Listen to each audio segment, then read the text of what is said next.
자, 우리 하나님 말씀을 같이 나누도록 하겠습니다. 요한복음 11장입니다. 요한복음 11장 39절부터 44절까지 말씀입니다.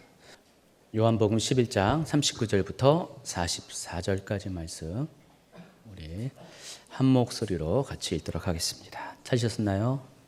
같이 읽습니다. 예수께서 이르시되 돌을 옮겨 놓으라 하시니 그 죽은 자의 누이 마르다가 이르되 주여 죽은 지가 나흘이 되었음에 벌써 냄새가 나나이다. 예수께서 이르시되 내 말이 내가 믿으면 하나님의 영광을 보리라 하지 아니하였느냐 하시니 돌을 옮겨 놓으니 예수께서 눈을 들어 우러러보시고 이르시되 아버지여 내 말을 들으신 것을 감사하나이다. 항상 내 말을 들으시는 줄을 내가 알았나이다. 그러나 이 말씀 하옵는 것은 둘러선 무리를 위함이니 곧 아버지께서 나를 보내신 것을 그들로 믿게 하려 함이니이다. 이 말씀을 하시고 큰 소리로 나사로야 나오라 부르시니 죽은 자가 수족을 배로 동인 채로 나오는데 그 얼굴은 수건에 쌓였더라. 예수께서 이르시되 풀어 놓아 다니게 하라 하시니라. 아멘. 지난번에 우리 순절한 나드 출판사에서 이제 집회를 하면서 책 소개를 많이 했는데 그 중에 알트 켄달 목사님이란 분이 지은 책이 있었어요. 끝날 때까지 끝난 것이 아니다. 여러분 뭐 읽어보셨습니까? 아니면 보시기만 했습니까? 영어의 원제목을 봤더니 똑같더라고요. 그 한글 번역하고 똑같더라고요. 그래서 같은 의미를 갖고 있어요. 책 소개란을 보면은요, 이렇게 이 책은 이 다음 세 가지 질문을 통해서 이 책이 시작된다고 이렇게 소개가 되어 있습니다. 세 가지 질문을 이렇게 하고 있습니다. 하나님은 왜 더디 일하시는가? 어떤 기도는 왜 응답되지 않는가? 하나님은 왜 악을 허락하시는가? 이 질문에 대한 이 답이 이 책에 기록이 되어 있다는 것입니다. 그래서 그 중에서 한 가지 답을 그 서문에 기록이 되었는데 이렇게 소개를 하고 있습니다. 하나님께서 일하시는 방법 중 우리를 가장 힘들게 하는 것은 하나님께서 우리 삶에 개입하시되 매우 천천히 개입하신다는 것이다. 그러나 하나님을 알아갈수록 그분께서 천천히 일하시는 것이 결코 우리에게 해로운 것이 아니며 결국은 우리를 위한 것임을 이해하게 될 것이다. 여러분 동의하십니까? 예. 제가 오늘 오늘 본문을 정하면서 말씀 제목을 이 책 제목과 같이 할까라고 생각도 했어요.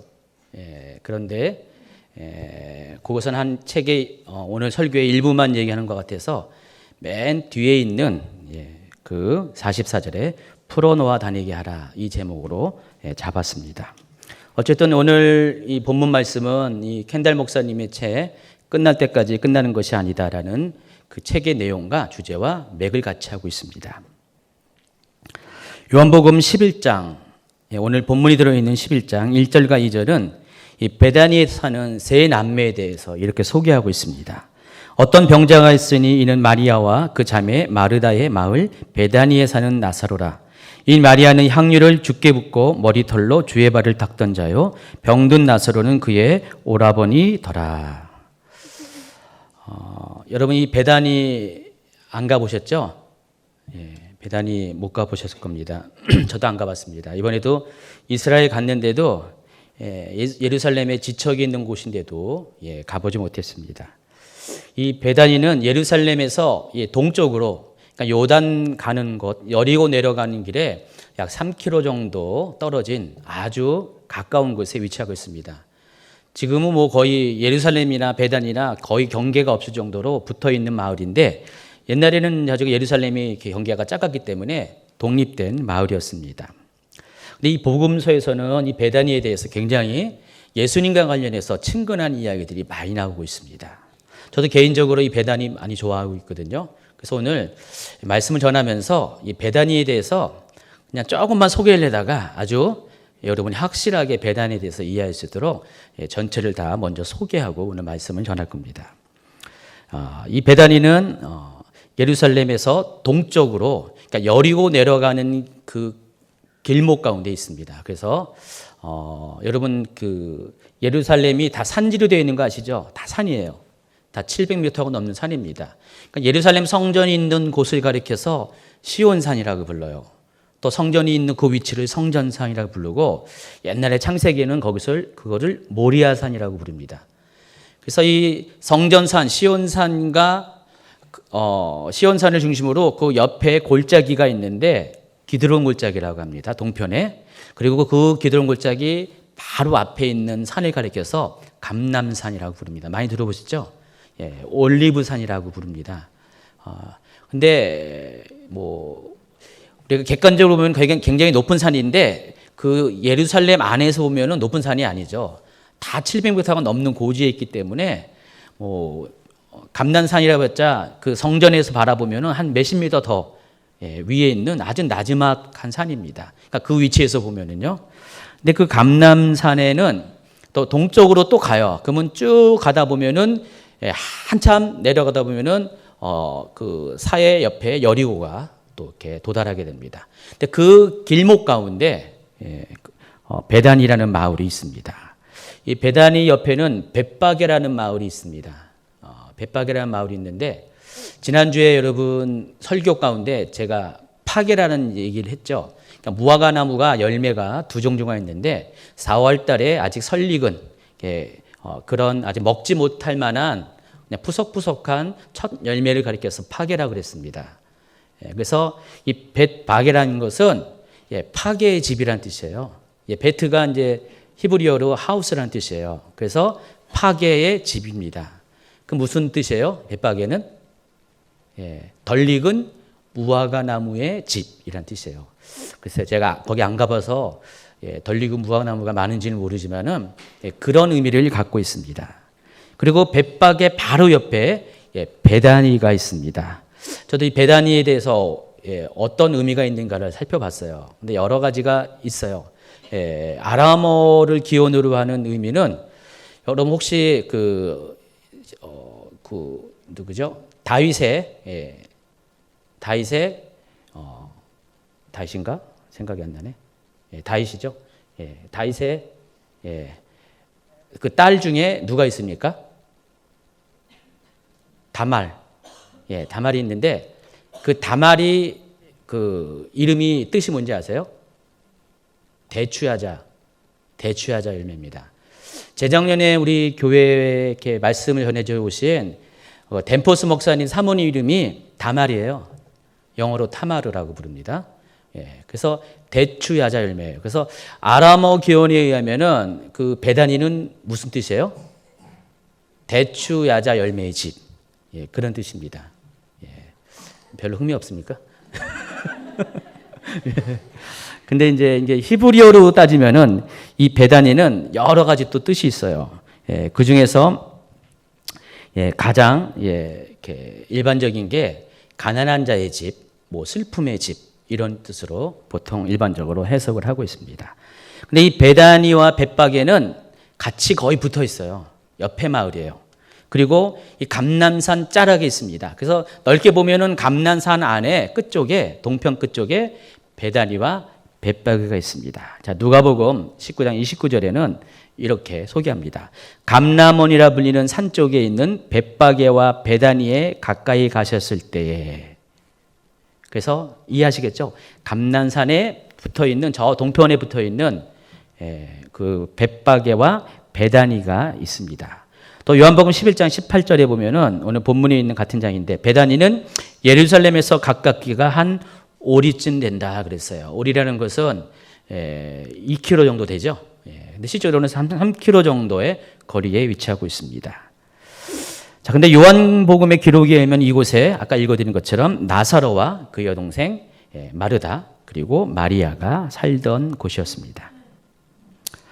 12장 1절에 보면요. 또 베다니를 이렇게 소개하고 있습니다. 6월절 엿새 전에 예수께서 베다니에 이르시니 이곳은 예수께서 죽은 자 가운데서 살리신 나사로가 있는 곳이라 그랬습니다.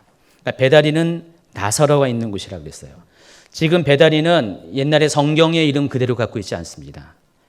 다른 아랍식 이름이 있는데 그 아랍식 이름이 엘 아지리엘입니다. 엘 아지리에. 근데 이 엘 아지리의 뜻이 뭐냐면은 12장 1절의 맨 끝부분에 얘기한 바로 그 뜻이에요. 나사로가 있는 곳. 이것을 아랍어로 말하면 엘 아지리에입니다.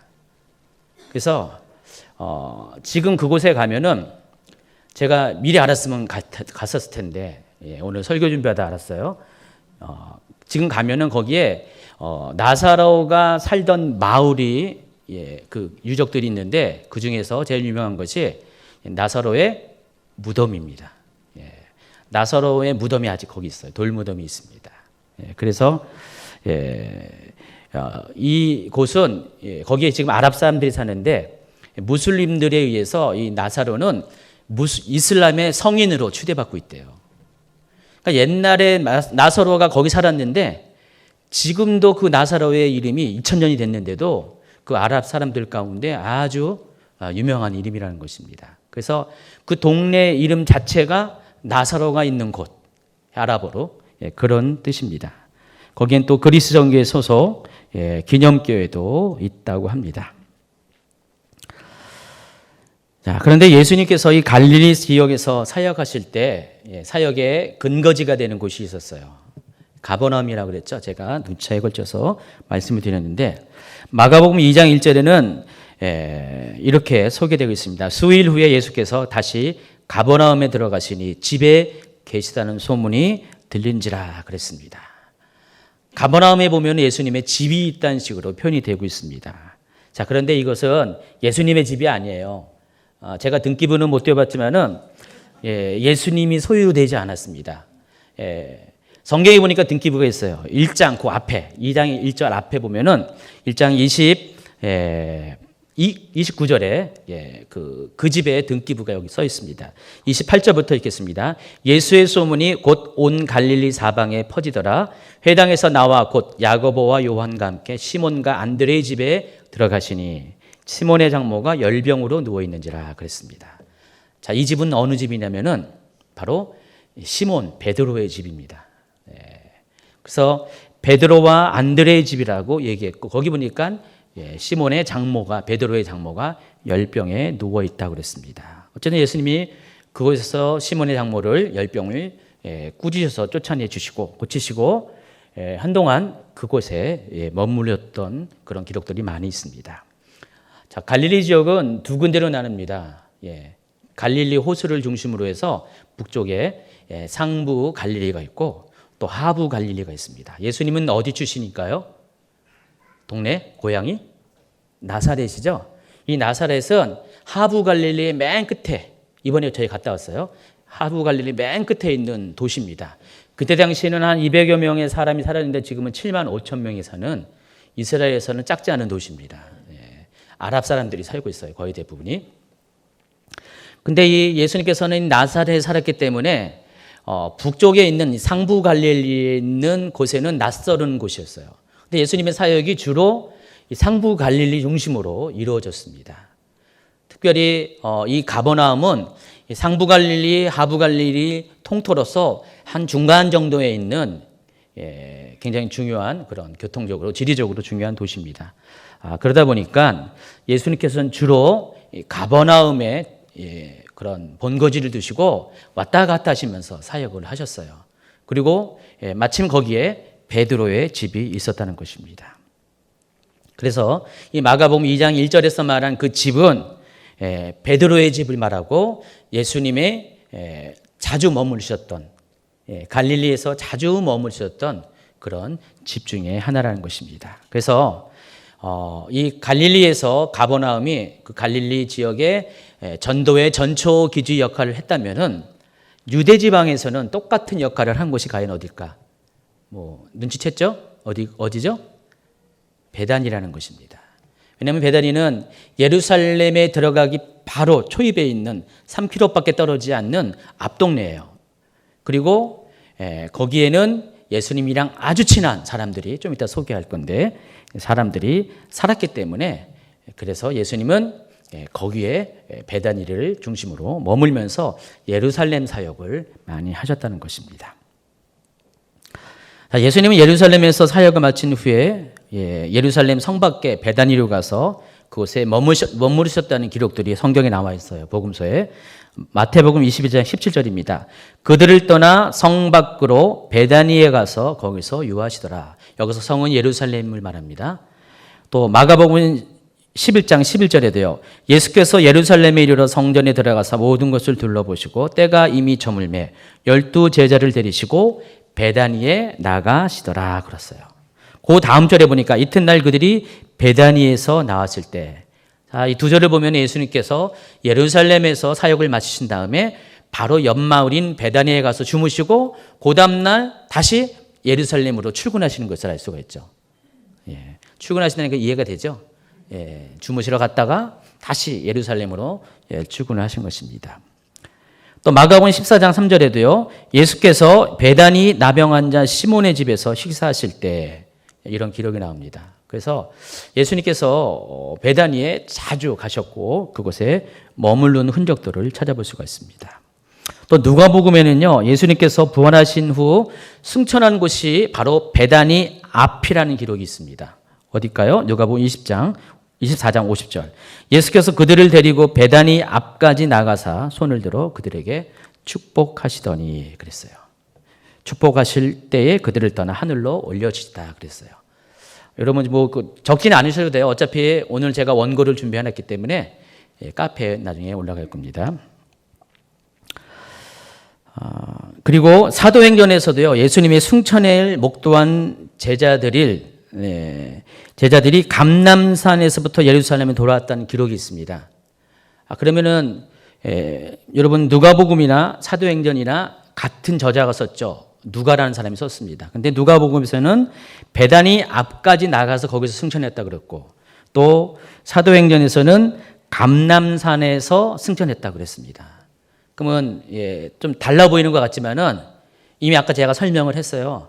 이 감람산 자락에 베다니가 있기 때문에, 그러니까 예수님께서 주로 감람산에 자주 계셨거든요. 그 바로 감람산 그 성전 쪽으로 기드론 시내 쪽으로 밑에가 그 겟세마네가 있고요.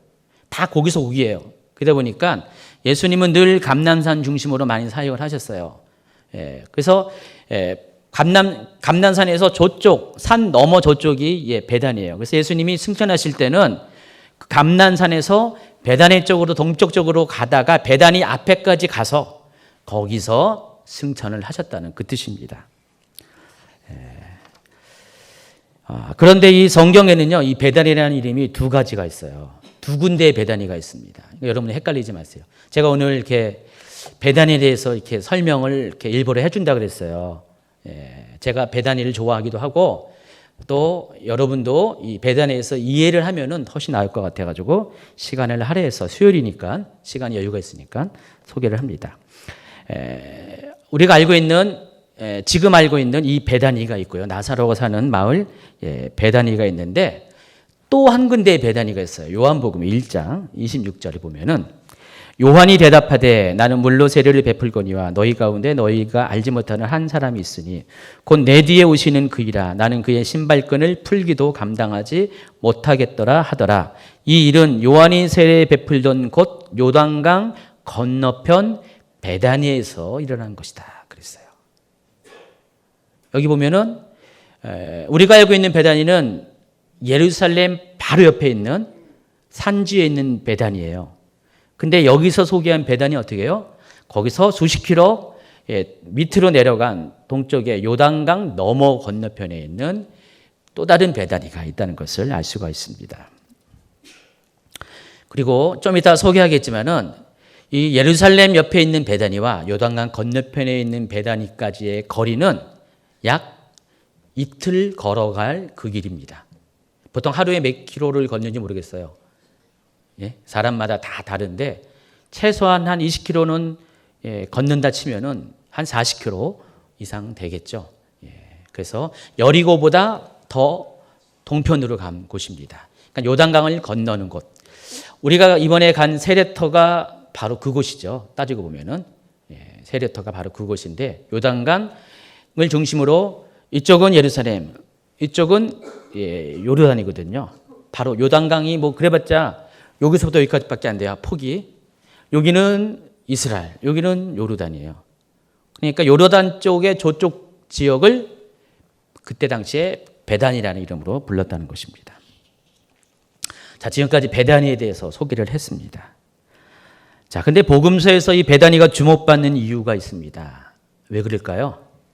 실은 오늘 본문의 주인공들 때문에 그래요. 나사로, 마르다, 마리아가 살던 곳이기 때문에 베다니가 의미가 있는 겁니다. 그들 때문에 베다니가 주목을 받는 거지, 그들이 없었으면은 성경에서 복음서에서 예수님에게 베다니는 큰 의미가 없었을 것입니다. 자, 마가복음 14장 3절에는요, 마리아에 대한 기록이 이렇게 나와 있습니다. 마가복음 14장 3절입니다. 예수께서 베다니 나병 환자 시몬의 집에서 식사하실 때 한 여자가 매우 값진 향유 곧 순전한 나드 한 옥합을 가지고 와서 그 옥합을 깨트려 예수의 머리에 부으니. 자, 이 여자가 누구라고요? 예, 마리아예요. 예. 어떻게 아냐고요? 예, 요한복음 12장에 보면은 나와 있습니다. 12장 1절. 6월절 엿새 전에 예수께서 베다니에 이르시니 이곳은 예수께서 죽은 자 가운데서 살리신 나사로가 있는 곳이라. 거기서 예수를 위하여 잔치할새 마르다는 일을 하고 나사로는 예수와 함께 앉은 자 중에 있더라. 마리아는 지극히 비싼 향유 곧 순전한 나드 한 근을 가져다가 예수의 발에 붓고 자기 머리털로 그의 발을 닦으니 향유 냄새가 집에 가득하더라. 자, 마가복음 14장에 나와 있는 향유를 부은 여자, 또 요한복음 12장에 나와 있는 향유를 부은 여자, 같은 여자일까요? 다른 여자일까요? 예, 같은 여자예요. 예, 왜 똑같은 상황 가운데 똑같은 베단이라는 곳에서 똑같은 300근에 되는 향유를 예수님한테 부은 여자는 둘이 생긴다는 게 좀 그렇죠? 논리적으로 안 맞죠? 예, 같은 여자예요. 근데 문제가 있습니다. 마가복음에서는요, 이곳 베다니에서 그와 같이 마리아가 예수님께 향유를 부은 집의 장소가 나병 환자 시몬의 집이라고 그랬고요. 또 요한복음에서는 누구 집이요? 나사로의 집이라고 했습니다. 뭔가 다르잖아요. 뭐 성경이 틀렸다든지 뭔가 문제가 있습니다. 근데 이 부분에 대해서 이것은 이제 추측이에요. 견해입니다. 학자들의 많은 대부분의 학자들은 이 시몬이 나사로의 또 다른 이름일 것이다라고 추측을 합니다. 문둥병자 시몬이라고 했는데 그 문둥병자가 실은 나사로라는 그런 이야기를 하는 것입니다. 자, 그런 어떤 전제를 가지고 보면은 나사로에 대해서 좀 더 우리가 알아갈 수가 있어요. 자, 나사로는 마가복음 기록에 의하면 문둥병에 걸렸던 사람입니다. 왜 나사로가 베다니에 사는가? 베다니가 무엇 때문에 유명해졌다고 했죠? 나사로 때문에 유명해졌다고 그랬어요. 그러면 지금도 그 마을 이름이 나사로 때문에 그 마을 이름이 지어졌다고 그랬어요. 근데 나사로가 왜 베다니에 살았을까? 이 문둥병이라는 어떤 연결고리를 통해서 우리가 한 번 더 생각해 볼 수 있는 것이 있습니다. 당시에 문둥병 걸리면 어떻게 됩니까? 예루살렘 성에서 살지 못했어요. 성 밖에서 살게 되었습니다. 그러다 보니까 예루살렘 성 가까운 곳이 마을인 이 베다니에 성에서는 못 사니까 문둥병 걸린 시몬이라는 이름을 가진 나사로가 거기서 살 수 있는 어떤 개연성이 있다는 것입니다. 그 베다니의 이름 뜻이 뭐예요? 가난한 자들의 집, 슬픔의 집, 근심의 집. 그렇잖아요. 왜 슬픔이 있어요? 왜 근심이 있어요? 아마도 그런 이유가 아닐까. 문둥병 걸린 아마 그런 비슷한 사람들이 살지 않았을까. 추측입니다. 성경에서 그렇다라고 말한 거 아니에요. 추측이에요. 자, 그래서 아마 이 베다니는 그런 사람들이 아마 이렇게 성에서는 살지 못하는 사람들이 성 가까운 마을에서 사는 그런 어떤 공동체가 있었을 것이라는 추측이 가능합니다. 자, 그런데 이 나사로는요, 당시로서는 아주 가난한 사람에게는 감리덕지한 무덤을 가진 사람이었어요. 돌무덤을 가진 사람이었습니다. 그 당시에 일반 사람들은 돌무덤을 가질 수가 없었거든요. 근데 이 사람은 돌무덤을 가진 사람이었고요. 또 여동생 마리아가 300데나리온, 1데나리온이 노동자의 하루 품삯이라고 했죠. 당시 로마의 화폐입니다. 근데 300데나리온이면 어떻게 돼요? 아무리 못 잡아도 한 1,500만 원, 현재 돈으로 1,500만 원이나 되는 돈을 항아리에다가 품고 있었던 그런 여자였습니다. 돈 깨나 있는 여자였습니다. 예. 그래서 이 나사로 집안은, 이 삼남매 집안은 아무래도 가난한 마을이라고 했지만은 그 동네가 돈은 좀 있는 그런 집안인 것 같아요. 뒤에 보면은 예수님을 위해서 막 그렇게 잔치를 베풀잖아요.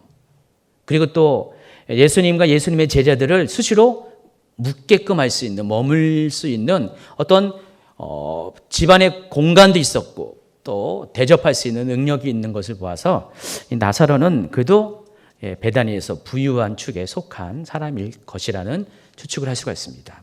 어쨌든 뭐 이 사람이 문둥병자였으면은 문둥병 때문에 어쩔 수 없이 거기서 사는 것뿐이지 그런 가능성이 있다는 것입니다. 자, 이번에는 마르다를 주인공으로 하는 이야기가 누가복음 10장에 기록되어 있습니다.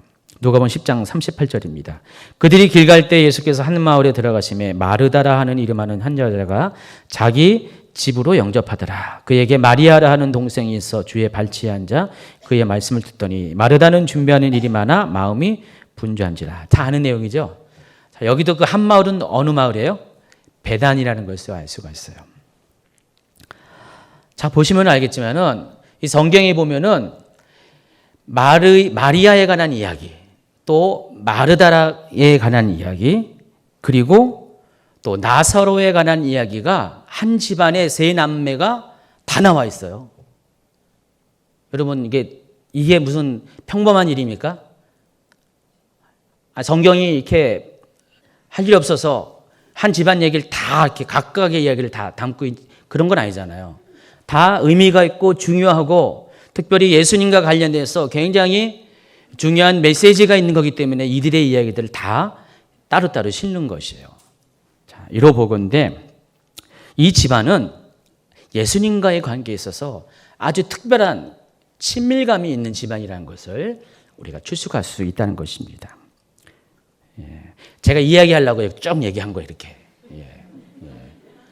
이 얘기를 해야지 또 오늘 본문을 또 이해할 수가 있기 때문에 그런 겁니다. 그래서 예수님은 갈릴리에서 예루살렘을 방문하실 때마다, 그러니까 예수님은 주로 갈릴리에서 사역하셨습니다. 3년 동안에. 예루살렘은 명절 때만 주로 오셨어요. 그리고 마지막에 돌아가시기 직전 일주일 동안 예루살렘에 머무르셨고 거의 대부분의 사역은 갈릴리 하셨습니다. 그런데 갈릴리에 계시다가 예루살렘에 올 때는 거의 그 요단 계곡을 따라서 쭉 오셔가지고 여리고를 통해서 쭉 올라오셔가지고 베다니를 거쳐서 예루살렘에 들어가셨거든요. 그래서 예루살렘에 오실 때마다 나사로의 집에 머물 확률이 굉장히 컸다라는 것을 여러분 아시기 바랍니다. 그래서 이런저런 것을 다 통해서 알 수 있는 것은 이 나사로 삼남매, 나사로, 마르다, 마리아는 예수님과 아주 특별한 친밀한 관계를 가진 지인 중에 지인이라는 것입니다. 제가 2월 8일 날, 올해 2월 8일 날 수요예배 때 이 시간에 희은야 목사님이 실은 오늘 이 본문을 가지고 설교를 하셨어요. 제목이 죽어야 삽니다. 기억나십니까? 그때 제가 은혜를 많이 받았어요. 그래서 셀리도 카톡방에서 꼭 이 설교를, 오늘 설교를 들어보시라고 소개를 하는 홍보 메시지를 올렸어요. 그러면서 개그 하나를 남겼습니다. 어떤 개그냐? 제가 읽어드린 겁니다. 지금 한 거 아니에요. 그때 한 거예요. 그냥 읽어드려요. 어제 말씀 들으면서 나사로처럼 죽어야 하는데 나사로라고 외치는 내 안의 자아를 보게 됩니다. 그래서 우리의 내면은 언제나 목마르다를 느껴야 합니다. 그러게 말이야. 근데 그 집사님이 이렇게 또 멘트를 남겼습니다. 아멘. 내 자아가 나사로라고 하면은 그것이 활동 못하게 나사로 꼭꼭 조여놓겠습니다. 완전히 그 목사님의 그 집사님인 것 같아요. 자, 어찌되었든 그 집안의 기둥 같았던 나사로가 죽었습니다. 집안은 큰 슬픔에 빠졌고요. 그래서 누이들은 예수님에게 사람을 보냅니다. 요한복음 11장 3절. 이에 그 누이들이 예수께 사람을 보내어 이르되 주여 보시옵소서 사랑하는 자가 병들었나이다. 그래서 나사로를 위해서 예수님께서 어디에 계시든지 빨리 와서 나사로가 죽기 전에 고쳐줄 것을 간절히 요청을 합니다. 자, 그런데 재미있는 것은 예수님께서 나사로가 병들었다는 소식을 들은 곳이 어딘지 아세요? 베단이에요. 그러니까 예수님은 지금 베다니에서 베단에 있는 나사로가 병들었다는 것을 들었다는 거예요. 같은 베다니에. 참 우연의 일치라고는 봐도 정말 더 특이하죠. 예. 근데 이 예수님이 현재 계신 이 베다니, 요단강 건너편에 있는 베다니는 예루살렘과의 거리가 얼마라고 했어요? 이틀 걸어갈 곳이라고 했어요. 그러니까 요한복음 11장 보면 계산이 나와요. 볼까요? 예. 이에 사랑하는 보시옵소서 사랑한 자가 병들었나이다. 나사로가 병들었다함을 드시고 그 계시던 곳에 이틀을 더 유하시고 그 후에 제자들에게 이르시되 유대로 다시 가자 하시니 이 말씀을 하신 뒤에 또 이르시되 우리 친구 나사로가 잠들었도다. 그러나 내가 깨우러 가노라 그랬어요. 그러니까 예수님이 나사로가 아프다는 소식을 듣고 이틀을 거기 머물렀고 그리고 이틀 뒤에 갑자기 떠나자 해놓고 나사로가 죽었다. 그런 말씀을 하신 거예요. 17절에 보니까 예수께서 와서 보시니 나사로가 무덤이 있는지 이미 나으리다. 야, 그럼 여러분 이렇게 덧셈 뺄셈을 쫙 하시면은 어떤 게 나오죠? 예수께서 이틀 동안 요단강 저편에 있는 베다니에 머물렀고, 근데 이미 그때는 나사로가 죽어 있었죠. 이미 죽었어요. 그리고 나서 예수님께서 이틀을 거쳐서 거길 갔더니 4일째 된 날이었어요. 그러니까 4 빼기 2 하면은 2잖아요. 그래서 이틀이 나와요. 실제적으로 지금도 거리를 측량해 보면은 이틀 정도 가는 거리의 분량이 해당합니다. 어쨌든 5절과 이 35절, 36절을 보면은 예수님께서 나사로와 가족을 끔찍히 사랑했다는 것을 우리가 알 수 있습니다. 예수께서 본래 마르다와 그 동생과 나사로를 사랑하시더니 또 35절 예수께서 눈물 흘리시더라 이에 유대인들이 말하되 보라 그를 얼마나 사랑하셨는가 하며 자 그런데 그럼에도 불구하고 예수님께서 나사로가 아프다는 소식을 들은 후에도 이틀을 버티셨어요. 안 가셨어요. 급히 가셨어에도 불구하고 아무리 빨리 가셔도 이틀을 걸리는데 예수님이 늦장을 부리십니다. 그리고 죽은 지 사흘 만에 도착합니다. 객관적으로 보면은 예수님의 이 같은 행동을 이해하기가 힘들어요. 왜 예수님은 그렇게 사랑하는 나사로를 나중에 나사로가 죽은 거 알면서 그렇게 슬피 우실 걸 왜 이렇게 늦장을 부리셨는가? 자, 그런데 이 4절에 보면은 예수님께서 왜 그런 행동을 하시는가에 대한 이유가 아주 명확하게 나와 있습니다. 한번 같이 읽어볼까요? 11장 4절. 시작. 이 병은 죽을 병이 아니라 하나님의 영광을 위하며 하나님의 아들이 이로 말미암아 영광을 받게 하려 함이라. 예수님은 모든 것이 계산이 있었습니다. 전지하신 분이기 때문에 모든 사건을 아셨고 하나님께서 왜 이를 허락하시는가에 대한 분명한 이유를 알기 때문에 그것이 곧 하나님의 영광을 위하고 첫 번째 하나님의 영광, 두 번째는 하나님의 아들이 이로 말미암아 영광을 받게 하기 위해서 이것 때문에 예수님께서 이와 같은 행동을 하셨다는 것입니다. 그래서 이것과 관련돼서 자세한 내용이 2017년 2월 8일 최현영 목사님의 수요예배 설교 죽어야 삽니다. 거기에 다 쫙 나와 있어요. 여러분 다시 한번 못 들으신 분 꼭 들어보시기 바랍니다. 그러게 말이야. 그렇죠? 그래서 오늘 설교는요. 그 설교의 속편에 해당하는 거예요. 2부에 해당하는 겁니다. 자, 오늘 본문은요. 바로 그 4절의 내용을 다시 반복함으로부터 시작합니다. 자, 오늘 본문 39절, 40절 읽어볼까요? 예수께서 이르시되 돌을 옮겨 놓으라 하시니 그 죽은 자의 누이 마르다가 이르되 주여 죽은 지가 나흘이 되었음에 벌써 냄새가 나나이다. 예수께서 이르시되 내 말이 내가 믿으면 하나님의 영광을 보리라 하지 아니하였느냐. 4절에서 하신 말씀 그대로를 예수님께서 다시 한번 누구한테 말합니까? 마르다에게 이렇게 말을 하고 있습니다. 원래 이 말은 누구한테 얘기했어요? 제자들에게 했던 말씀이잖아요. 그러니까 제자들에게 하신 말씀을 나흘 뒤에 베다니에서 다시 베다니로 또 다른 베다니로 와서 그 베다니에 있는 나사로의 첫째 동생 마르다에게 동일한 말씀을 하셨습니다. 자, 최 목사님의 설교에서 핵심은 그거예요. 하나님께서 당신의 영광을 보이기 위해서 때로는 우리에게 죽음을 허락한다 그랬죠. 예. 그 죽음의 목적이 영광을 보게 하기 위해서. 그래서 우리가 하나님의 영광을 보기 위해서는 전제가 뭐예요? 죽어야 되는 거예요. 여러분이 안 죽으면 하나님의 영광을 볼 수가 없어요. 하나님의 영광은 죽은 자가 살아날 때 하나님의 영광이 드러날 것인데 죽어야지 살아나죠. 죽지도 않고 어떻게 영광이 살고 그 사람을 위해서 영광이 드러납니까? 그래서 하나님은 때로는 우리에게 죽음을 허락하신다 그랬어요.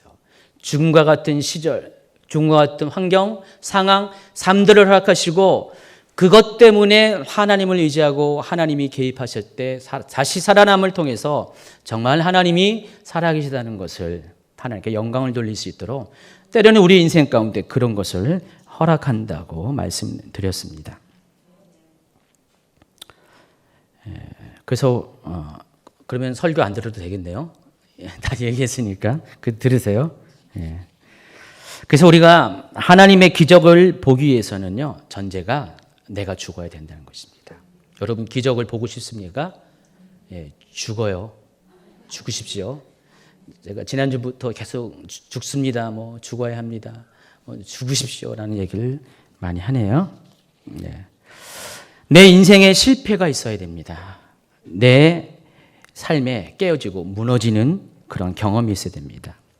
그래야지 하나님께서 우리를 다시 살려주십니다. 어제 우리 둘째랑 이런저런 이야기를 했어요. 하면서 걔가 여러 가지 요즘 인생의 쓴맛들을 보고 있습니다. 보고 있는데 하나님이 왜 그 시간대를 허락하신 거에 대해서 우리 둘째가 같은 나이일 때 제 모습을 얘기해 주면서 설명을 해줬어요. 아빠도 네 나이 때 이랬다 저랬다 그런 얘기 있잖아요. 그랬더니 엄청 감동을 받았어요. 아이가. 받으면서 이제야 좀 이해를 하겠대요. 그동안 얘기했었어요. 솔직히요. 첫 번째 쓴맛을 볼 때도 얘기했었는데 뭐 가슴에 별로 안 닿았더니 이번에 좀 두 번째 쓴맛을 봤더니 가슴에 와 닿았나 봐요. 그랬더니 그래서 결국은 이제 너무 이제 잘 이야기를 했습니다. 정말 하나님께서 여러분의 인생을 때로는 이렇게 모질게 다룰 때가 있잖아요. 힘들게 다룰 때가 있고 말도 할 수 없는 말하기도 힘든 그런 상황 가운데 밀어넣을 때가 있어요.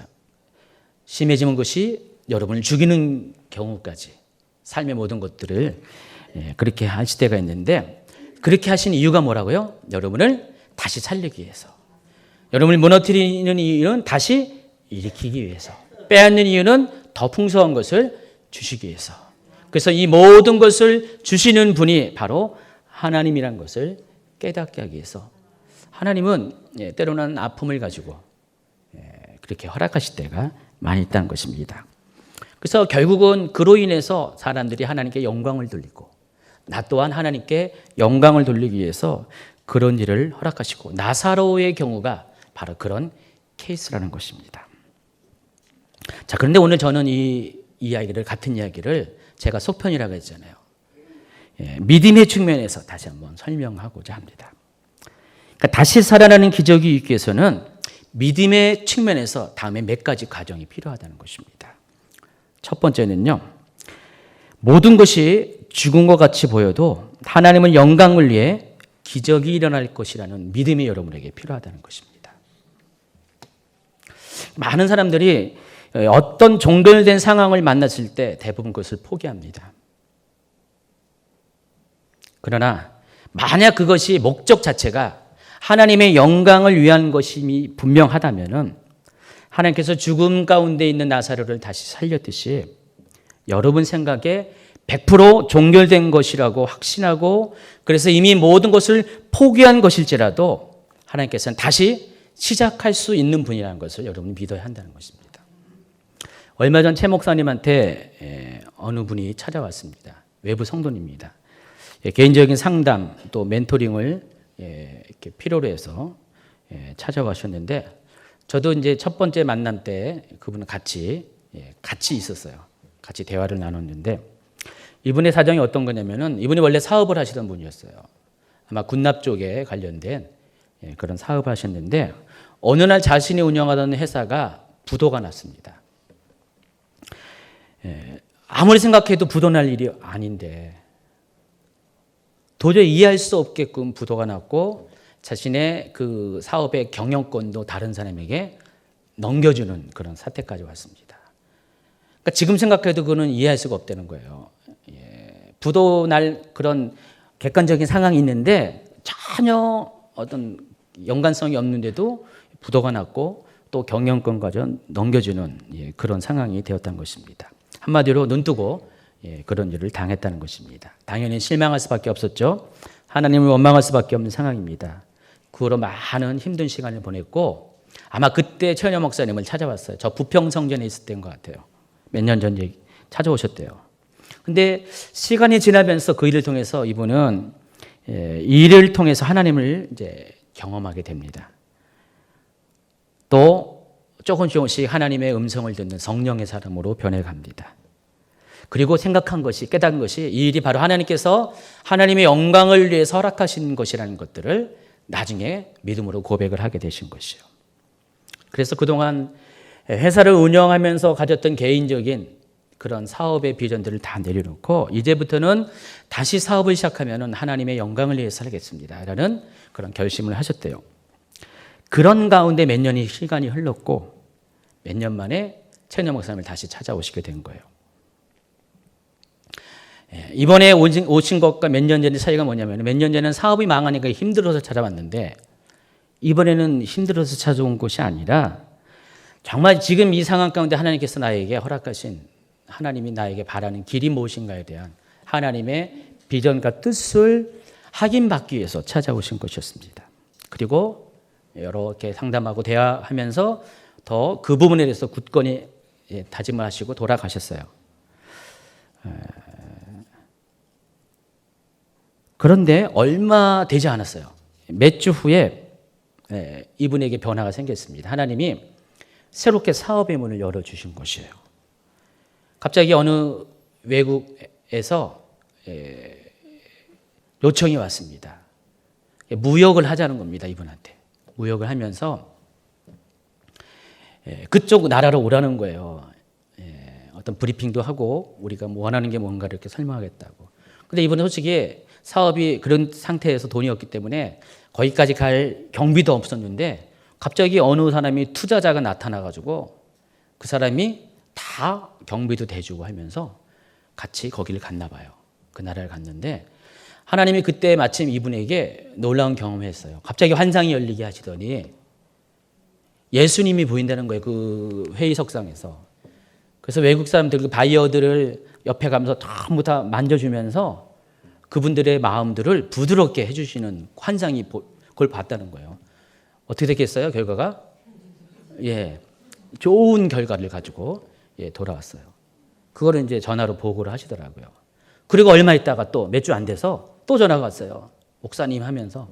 뭔 전화가 왔냐면은 몇 년 전에 그 부도가 나가지고 경영권을 빼앗겼다고 했잖아요. 근데 그 경영권을 가져간 사람이 아무 조건 없이 원주인에게 다시 돌려주겠다고. 10원도 안 받고 돈 돌려주겠다고 그런 일이 생긴 거예요. 그래서 최은영 목사님한테 회사 이름을 한번 다시 줘달라고 부탁을 하셨는데 이제 지금 최은영 목사님이 이스라엘 갔다 오고 아파가지고 지금 경황이 없어가지고 지금 못하는 상황입니다. 여러분 이런 놀라운 이야기를 보면서 뭘 느낍니까? 이분이야말로 정말 죽으신 분이잖아요. 그랬는데 하나님께서 만약 이분이 나 살아 그랬으면은 안 그랬을 텐데 자신의 죽음을 인정하고 하나님의 살아계심을 인정하니까 하나님이 완전히 죽었었는데 100% 다 실패했는데 끝난 것처럼 보였는데 끝날 때까지 끝난 것이 아니다. 이 말이 맞아 이분한테에게 적용되는 것 같습니다. 바로 이번엔 그 켄달 목사님의 책에 살아있는 증인이 될 것 같아요. 그렇기 때문에 여러분에게 아무리 종결된 죽음일지라도요, 기적이 일어날 것을 믿음이 여러분에게 있다면은 바로 거기서부터 하나님은 다시 기적을 일으킨다는 것입니다. 그래서 여러분 그것을 가져야 돼요. 하나님이 끝났다라고 말하기 전까지는 아직은 끝난 것이 아니에요. 제가 보니까 많은 분들이 이런 상황이 있더라고요. 오늘도 우리 신방 보고서 보니까 어느 분이 정말 그렇게 이런 상황이 있더라고요. 우리 전도사님이 엊그저께 밤에 찾아가셨다면서요. 어느 분입니다.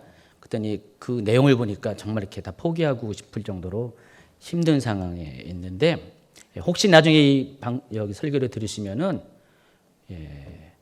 믿음을 가지기 바랍니다. 하나님이 끝났다고 말했습니까? 아직 아니라면은 끝난 건 아니에요. 끝날 때까지 지켜봐야 돼요. 근데 전제가 있습니다. 모든 것이 목적이 하나님의 영광을 위해서라면, 그것이 있는 전제하에 모든 것이 끝나지 않고서는 끝난 것이 아니라는 것을 여러분이 아시기 바랍니다. 그래서 우리가 그런 믿음을 갖기 위해서는 뭘 해야 되냐? 하나님에 대한 지식이 있어야 돼요. 하나님은 어떤 분인가? 자, 오늘 본문 바로 앞에 있는 요한복음 11장 21절부터 27절까지 내용을 보면은요, 예수님과 마르다와의 대화가 있습니다. 나사로는 죽었고, 이미 죽었고, 예수님께서 늦게 도착을 했죠.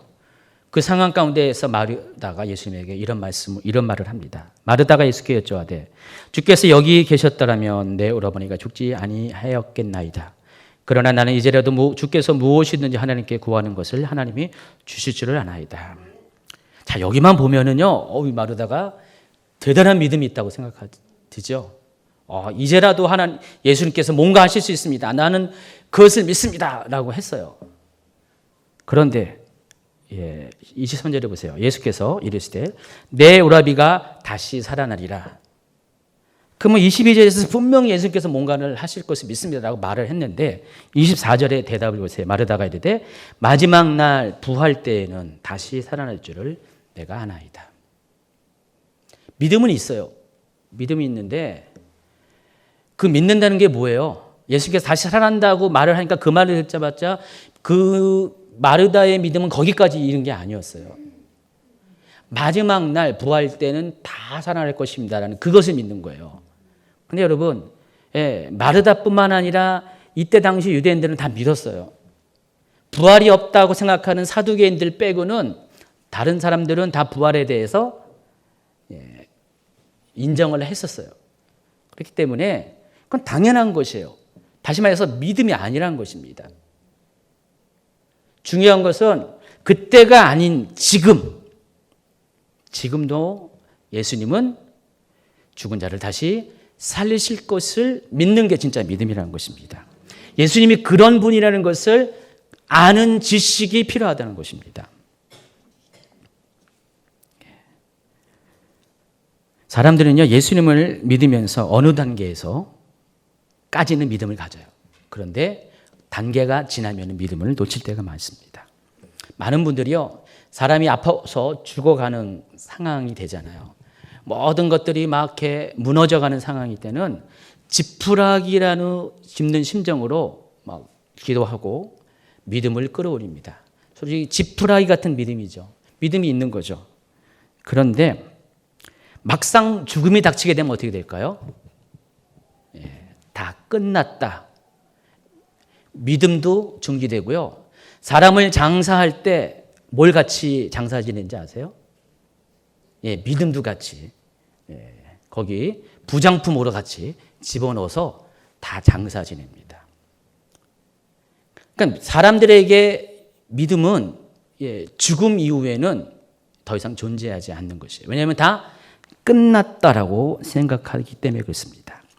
그러나 이것은 예수님을 잘 알지 못하기 때문에 하는 행동이라는 것입니다. 예수님은 어떤 분이냐? 살아있는 병든 자만 고치는 분이 아니라 이미 죽은 자도 살리시는 분, 바로 그분이 예수님이라는 것입니다. 믿음은 바로 이것을 믿는 것이에요. 그래서 여러분이 바로 보고 생각해야 하는 것이, 예수님은 사람 보기에 비록 그것이 종결된 죽음이라도 다시 살리시는 기적의 하나님이라는 것을 꼭 믿기 바랍니다. 제가 이스라엘 가기 전에 솔직히 여러 가지 다양한 문제를 해서 아주 심히 무거운 짐을 가지고 갔어요. 솔직히 이스라엘 가기 싫었어요. 여기서 여러 가지 막다운 상황들을 정리도 하고 감당을 해야 되는데 뭐 이미 뭐 이렇게 정해진 어떤 일정이라서 이렇게 내려놓을 수 없고 굉장히 무거운 마음으로 이스라엘을 갔습니다. 비행기 타면서 비행기가 아주 거의 하루 가까이 이렇게 걸려서 어렵게 갔는데 뭐 육체도 피곤하겠지만 마음이 굉장히 힘들었습니다. 가면서도 며칠 동안을 많이 힘들었었는데 제가 그 이스라엘 땅을 가면서 어쨌든 간에 예수님께서 이렇게 나시고 자라시고 활동하시던 예수님의 흔적이 다 그대로 남아있는 땅이잖아요. 어쩌면 그것은 과거일런지 모르겠어요. 근데 그것을 보면서 어느 순간에 갑자기 제가 과거를 보는 것이 아니라 예수님이 지금도 계시다는 현재가 보이기 시작하더라고요. 근데 갑자기 내 안에 있던 무거운 것들이 싹 없어졌어요. 짐이 없어졌어요. 그래서 글쎄요, 처음에 갈 때 제가 좀 피곤해 보일 수도 있었을 거예요. 같이 계신 분, 예민한 분들은 알는지 모르겠는데, 근데 어느 정도 며칠 지나되면은 이제 좀 활발하게 제가 이제 움직였습니다. 그러면서 제가 다시 소생됐어요. 한국에 돌아왔습니다. 한국에 돌아왔는데 상황들이 많이 바뀌었어요, 진짜로요. 제가 이렇게 무게감을 가지고 힘들어했던 짐들이 하나님이 갔다 오니까 싹 정리시켜 주셨더라고요. 몇 가지 건일 수가 있었는데 그러면서 놀랐어요. 하나님이 그러니까 이미 하나님이 거기서 그 가운데서 짐을 없애줬지만은 다시 살려놓으셨지만은 이미 하나님은 그냥 전원 이스라엘 보내고 제가 없는 사이에 뒷정리를 싹 해주신 거였는데 전 모르고 제가 하려고 나사라 하려고 뭐 혼자서 남아 있으려고 그랬었는데 나 죽고 갔더니 하나님이 알아서 뒷정리를 다 해주신 것들을 깨닫게 됐습니다. 물론 최 목사님이 지금 아파서 누워 있어요. 아직도 좀 누워 있는데 어떻게 보면은 이것도 시름거리가 되잖아요. 근데 시름은 없습니다. 어제 제가 밤에 최은여 목사님한테 전화를 해서 아직 기운이 없어가지고 이렇게 모기 소리만큼만 얘기해요. 근데 제가 갑자기 어제 이렇게 설교 준비하다가 더 마음속에 자꾸만 떠오르는 게 와, 이거 참 하나님 은혜다. 최 목사님이 지금 그렇게 입원했는 게 굉장히 은혜라는 것이에요. 왜냐하면 원래 이스라엘 가가지고 한 일주일 될 때부터 배가 아프기 시작해가지고 이렇게 왼쪽부터인가 오른쪽부터 쭉 맹장하고 반대쪽이었어요. 거기부터 아파가지고 쭉 이렇게 가운데로 올라오면서 한 3일 동안을 제대로 먹지도 못하고 자지도 못하고 고통 중에 있어가지고 견디다 낮을 것 같다. 맨 처음에 뭐 이렇게 뭐 소화제도 먹고 뭐 막 그랬어요. 막 그랬어요. 뭐 따기도 하고 뭐 우리 이보아 집사님 뭘 줬죠? 뭐 먹으면 괜찮을 거라고 뭐 등등 해가지고 온갖 방법부터 다 했는데 소용이 없었어요. 소용이 없었는데 화장실도 못 가고 막 그래서 화장실만 가서 시원하게 뭐 이렇게 해결하면은 그 괜찮아질 거라고 그랬는데 본인 생각에 그것도 아니었고 그러다가 하다 안 돼가지고 병원에 간 거거든요. 거기 앞에 있는 아랍 병원에 갔는데 저랑 같이 갔죠. 근데 가스가 찼다는 거예요. 가지고 뭐 가스 제거하는 조치를 쫙 했어요. 그날 밤 왔고 계속 아팠어요. 그래가지고 그 다음 날은 일정들을 소화하는데 본인은 이제 못 가고 호텔에 혼자 남아 있었고요. 그 다음 날 제가 떠나는 날이에요. 저는 먼저 떠나는 날인데, 근데 안타깝죠. 근데 대신 이제 우리 전도사님하고 우리 권사님이 잘 돌봐주기 때문에 그냥 저희는 왔어요. 왔는데 그날 더 심해져가지고 이번에는 유대인 병원으로 갔더니 뭐 온갖 혈액 검사 다 하고 뭐 초음파 검사 다 했는데 혹시 맹장이 아닐까 해서 검사까지 했는데 맹장은 아니라는 거예요. 그런데 맹장이었잖아요. 그래가지고 하여간 돈도 엄청 나왔어요. 예, 여기서 말을 해도 되는지 모르지만 하여간 다음부터 이스라엘 병원 가지 마세요. 병만 주고 예, 하여간 엄청 나왔습니다. 예, 상상을 초월하게 나오더라고요. 물론 보험 처리했지만은 신청해놨지만은 그래가지고 다 이해할 수가 없잖아요. 어떤 개인적으로 보면 뭐 화나잖아요. 뭐 고치지도 못하면서 저럴 수가 있냐. 돈만 받아먹고 예, 뭐 그런 뭐 욕이 나올 수도 있잖아요.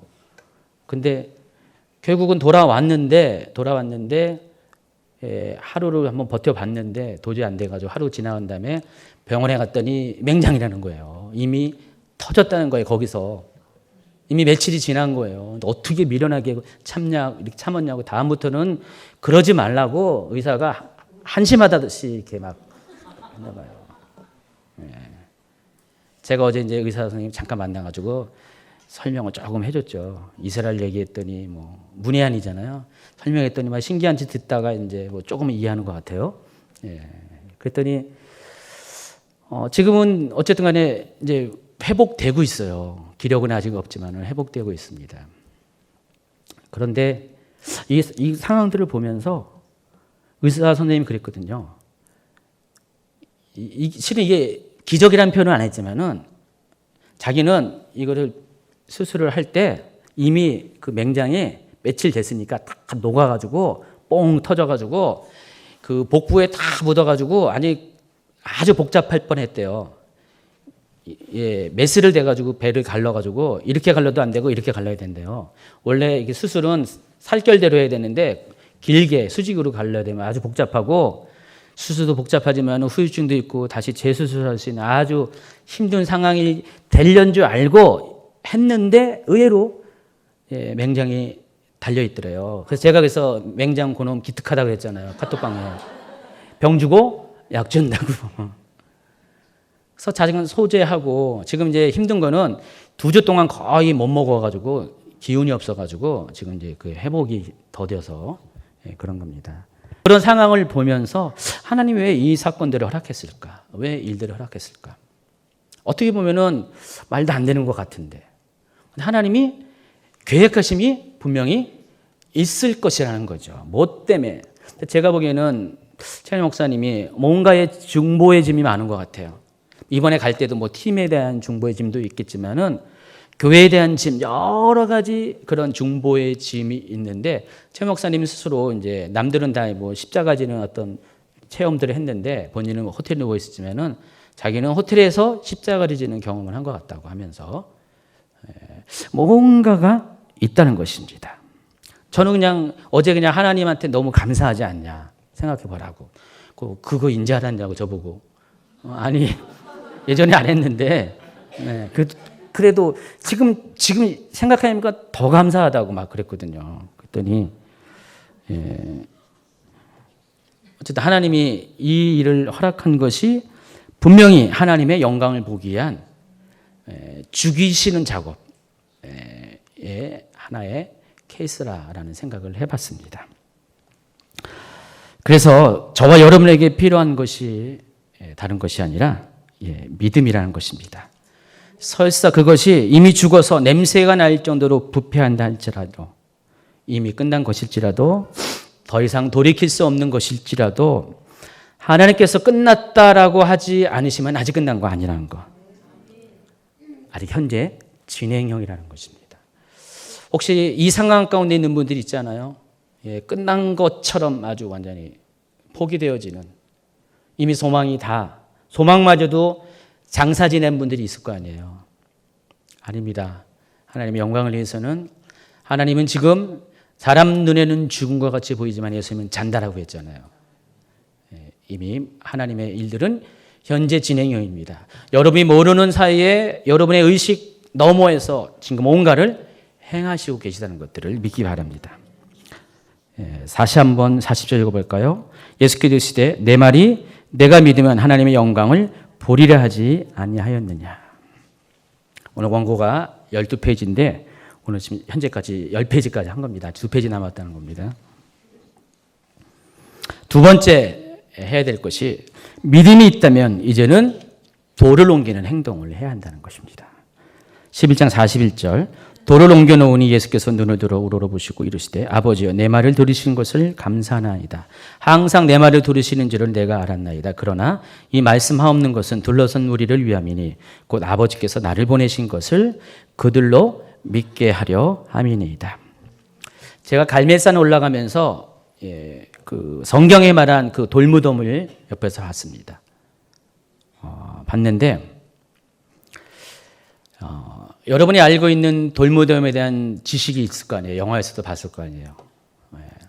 이번에 이제 새로 알았는데 설명을 들으면서 알았는데 당시에 일반적인 무덤 그 장사 풍습은 돌무덤이 아니었어요. 평토장이었습니다. 평토장. 땅 속에다가 시체를 그냥 묻고 살짝 흙을 덮어요. 왜냐면은 거기가 땅을 깊이 팔 수 없대요. 그러다 보니까 살짝 묻고 한 몇십 센치 묻겠죠.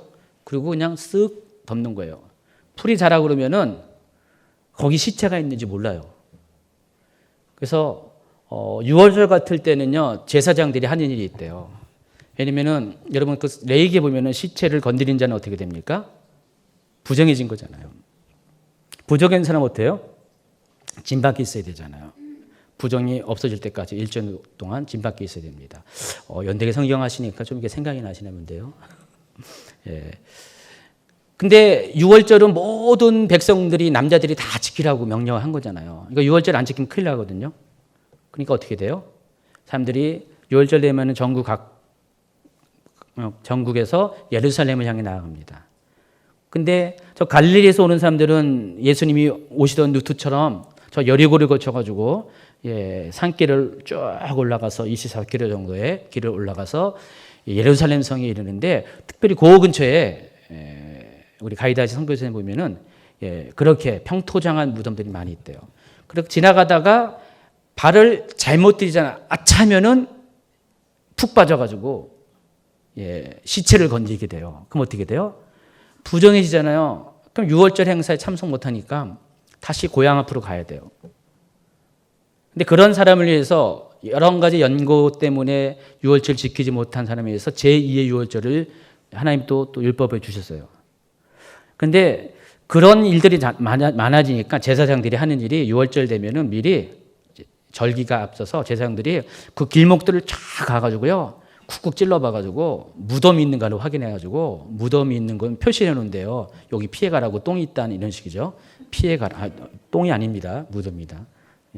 돌아가신 분한테 그렇게 하면 안 되죠. 그래서 그렇게 합니다.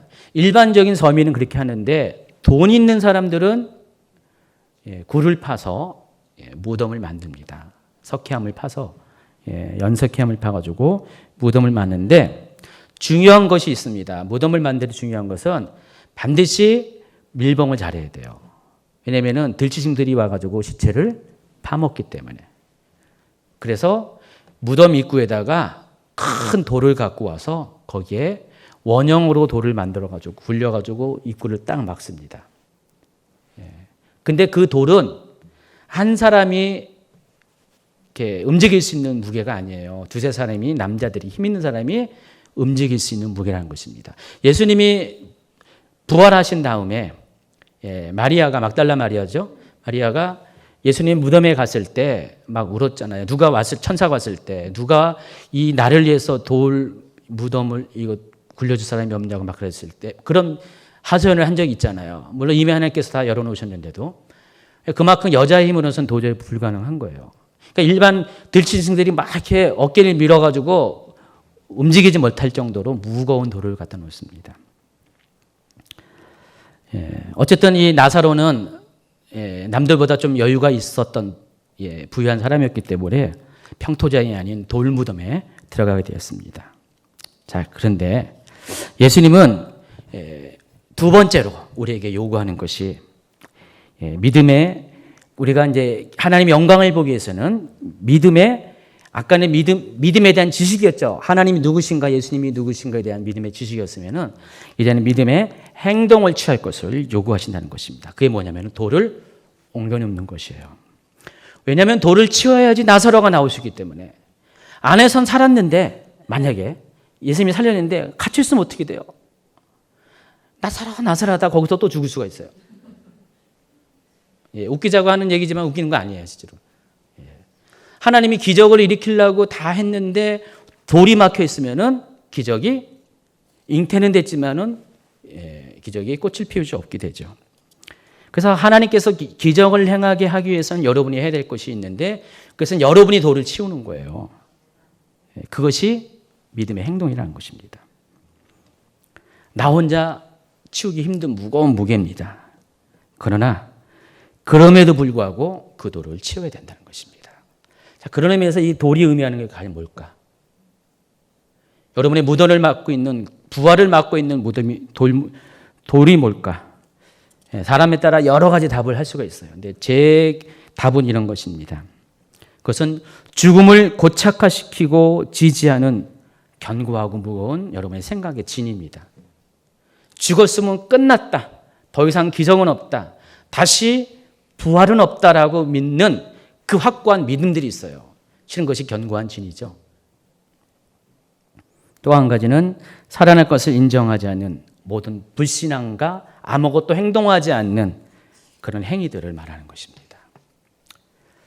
예수님은 만일 여러분이 기적을 보기 위해서는요, 여러분 속에 있는 그와 같은 돌들을 치워놓을 것을 명령하시고 그것은 예수님이 할 것이 아니라 여러분 자신이 해야 한다는 것입니다. 그것이 바로 믿음의 행동이에요. 이제 마지막입니다. 무엇을 해야 기적이 최종적으로 일어나게 되는 걸 알려줍니다. 자, 모든 것이 준비되자 예수님께서 명령하십니다. 11장 43절. 이 말씀을 하시고 큰 소리로 나사로야 나오라 부르시니 어떻게 했어요? 죽은 자가 수족을 동인채로 배로 동인채로 나왔다 그랬습니다. 이 모든 어떤 가로막는 그런 돌이 치워지니까 믿음을 방해하는 것들이 치워지니까 예수님께서 명령하시고 나사로가 살아서 나오게 됩니다. 그런데 아직 한 가지 해결되지 않는 게 있습니다. 아직 나사로는 비록 살아난 건 맞지만은 아직 나사로에게는 그가 살아있는 자로서 보일 수 있는 것을 막아서는 게 있어요. 뭐예요?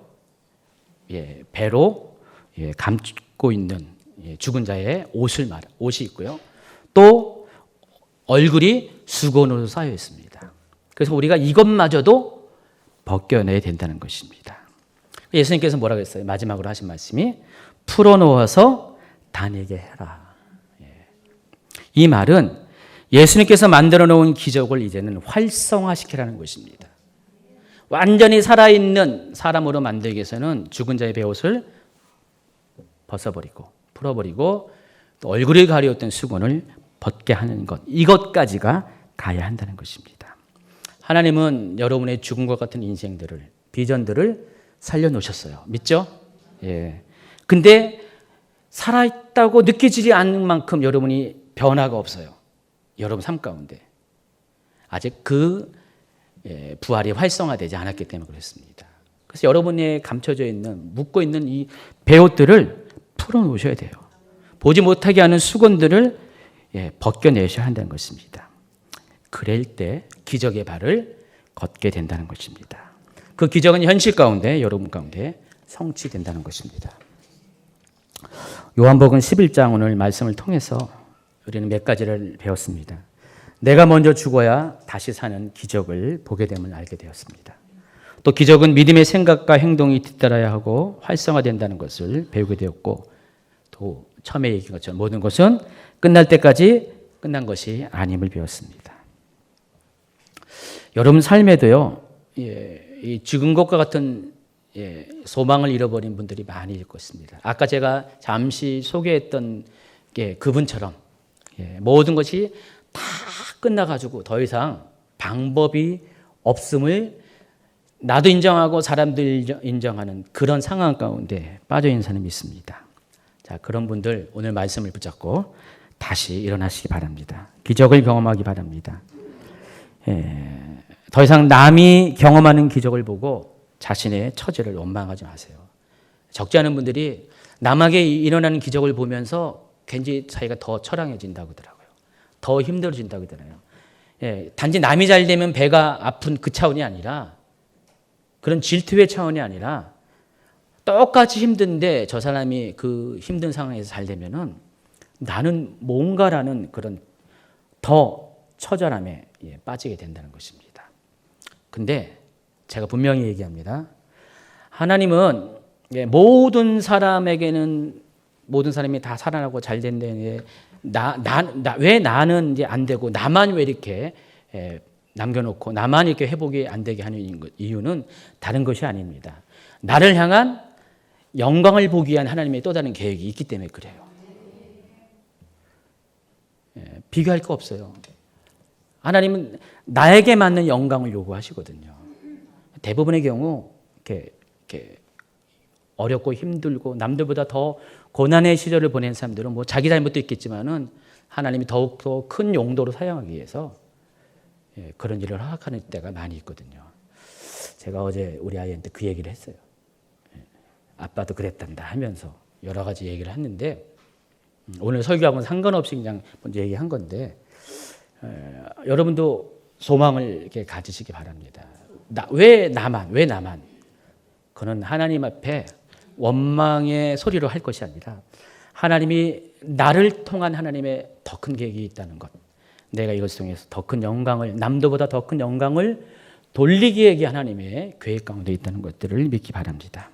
중요한 것은 기적을 일으키기 위해서는 하나님에 대한 정확한 지식을 통한 믿음을 가지시고 또 여러분 앞에 있는 돌문을 치우시고 또 마지막으로 기적이 활성화되도록 기적을 풀어 놓아 다니게 하는 그런 여러분의 되기를 바랍니다.